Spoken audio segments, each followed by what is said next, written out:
So you want to make your boring mocap that look like this. Look like this. So without further ado, let's get right into it. I have my character rigged in Cascadeur.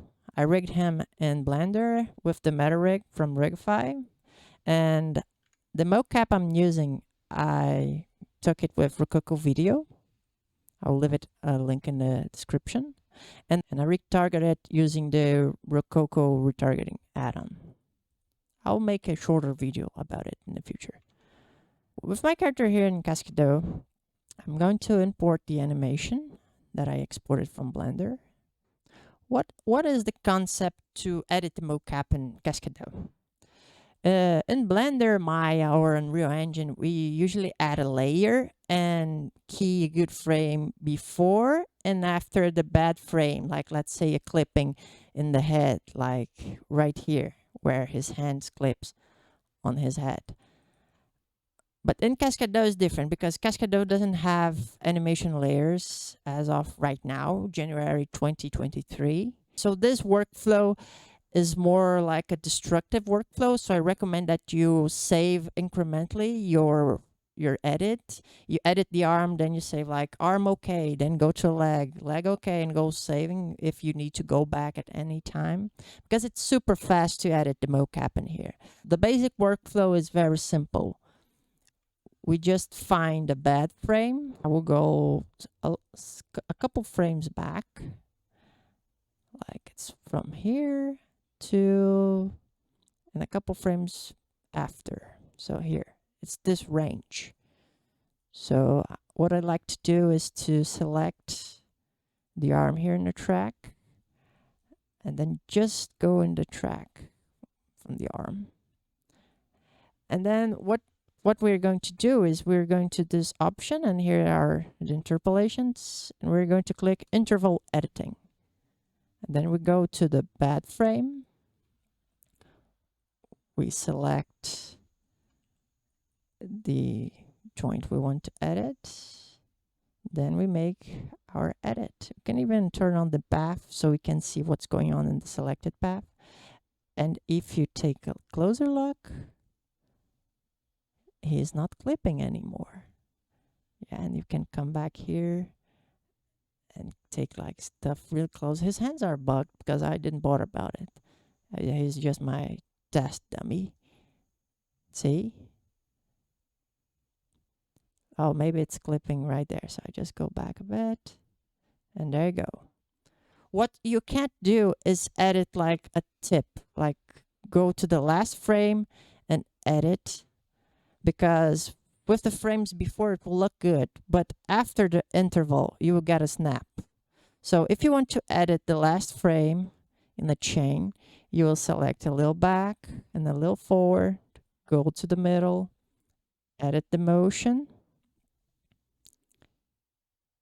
And there you go. Smooth transition between your animations. Now you want to add secondary motion to your character and physics correction. All the good stuff Cascadeur have. So I selected this frame range here, where his arm is up and going down. And what I like to do, I mark the frames so I know the range I'm working on. And I select the arm, the chain. Here's the track for the arm.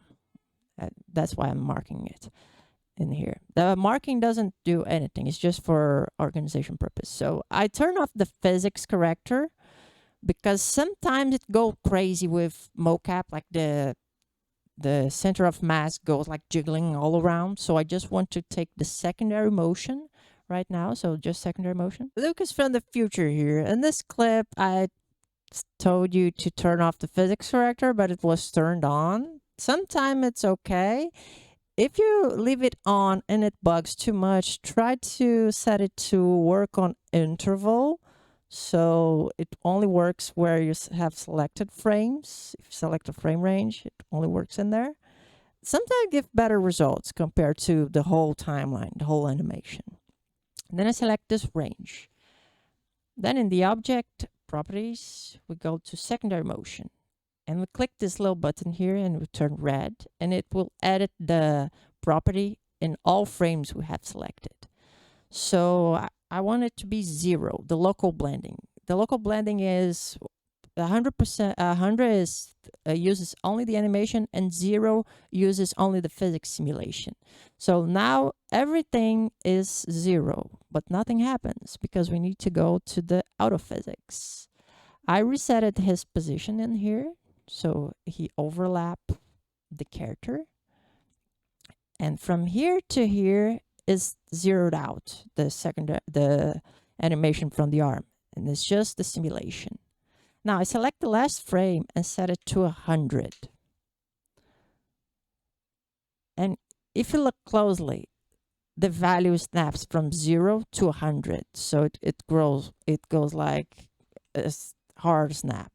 So what we have to do is we just select the frames in between and we Alt F them to delete.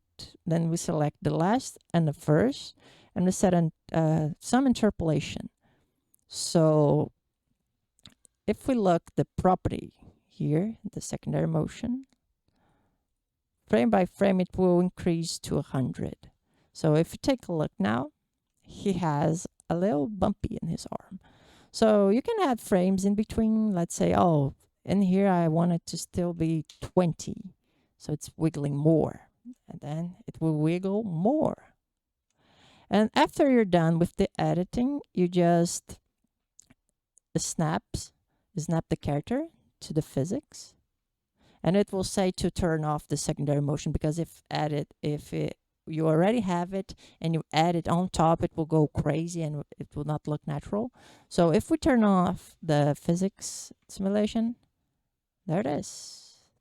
And you can see the interpolation is green because it's snapped to the physics. You want to go nuts and really break the animation and make your character jump in a given time. So I have this frame and this frame here selected, marked, and I want him to jump in this interval. So I will select here. Everything is red because I already have this interval edit on. And then you have the physics corrector on. So you will turn on the auto physics.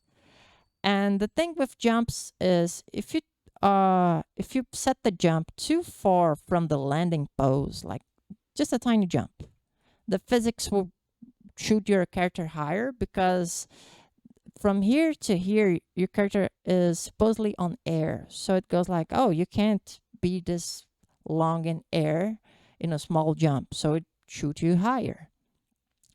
So you can either make a really tiny jump, like, oh, really just a little thing, but he will still go like up really crazy. Or you can make the jump closer to the landing pose. Something like this. Oh, it's too high yet. But that's okay. Say like this. Right? And then we can edit the pose. I'm going to edit here real quick just to show off. Then he jumps and go like, woo, like this. Oh, super funny. And then you see he's like way high up there. Let's bring him a little down. And it broke. Okay, there you go. Good. And then let's say the physics model. There you go. So we snapped the physics. We turn it off. And now, if you take a look, our character, he jumps.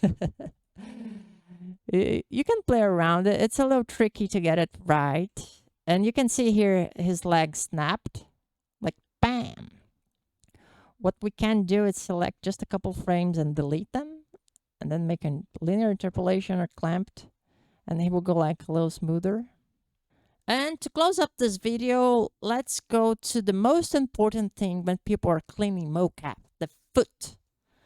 So if you have a humanoid character, you can use auto pose.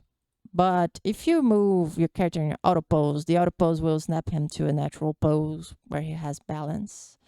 What you can do is select like controls from the auto pose and hit R so they will not move. And then you move your character. This is a bit like, But if you take a look here, what the autopose does, he collides the foot of your character with the ground. But autopose only works in humanoid characters. So sometimes you have like a funky naming on your armature and it will not work. So you can still use the point controllers. So let's say you have your character here and you want his foot to be like on the ground. So you select his foot, double click here, and we'll select the whole foot chain. And you go to point IK settings and you enable collision and relaxation. So it will collide with the floor. But be aware that it collides only the bones. So the mesh doesn't collide. It's all bone based. And then you can just plant his foot, go to local, rotate here, get it really aligned. And then, yes, you can fix points. They're red because they're fixed, so they don't move. And yeah, you can go edit with the other techniques with interval and all that. So if you like this video, give it a like, subscribe, leave a comment if you want to know a specific thing. I will make a tutorial more in-depth and quicker than the other one I did about rigging and how to set up a character. I also have to test some more stuff to give it more natural motions and cool things. And yeah, see ya.